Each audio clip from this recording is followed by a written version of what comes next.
আসসালামু আলাইকুম দর্শক, আমাদের হজ সিরিজের একটি নতুন এবং তথ্যবহুল পর্বে আপনাদের স্বাগতম।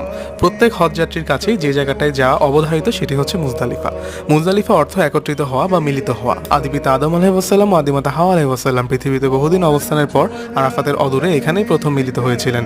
হজ পালনের সময় 9 জিলহজ রাত হতে 10 জিলহজ সুবহ সাদিকের পর এবং সূর্য অস্ত যাওয়ার আগ পর্যন্ত মুজদালিফায় অবস্থান করা ওয়াজিব। আরাফাত হতে 6 কিলোমিটার দূরে অবস্থিত মুজদালিফা, এখানেই রয়েছে বিখ্যাত মাশারে হারাম মসজিদ। কোরআনে আল্লাহ বলেছেন, যখন তোমরা আরাফা থেকে প্রত্যাবর্তন করো তখন আল্লাহকে স্মরণ করো মাশারুল হারাম মুজদালিফায়, যেভাবে তিনি নির্দেশ দিয়েছেন। তোমরা তো ইতিপূর্বেই পথভ্রষ্ট ছিলে। সূরা আল বাকারা আয়াত 198। রাসূল সাল্লাল্লাহু আলাইহি ওয়াসাল্লাম হজের এদিন মুজদালিফায় অবস্থানের ব্যাপক তাৎপর্য ও আল্লাহর অনুকম্পা লাভের মোক্ষম সুযোগ হিসেবে অভিহিত করেছেন।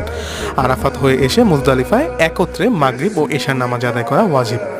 আজ এ পর্যন্তই, দেখা হবে আগামী পর্বে নতুন কিছু নিয়ে। ভালো থাকবেন। আসসালামু আলাইকুম।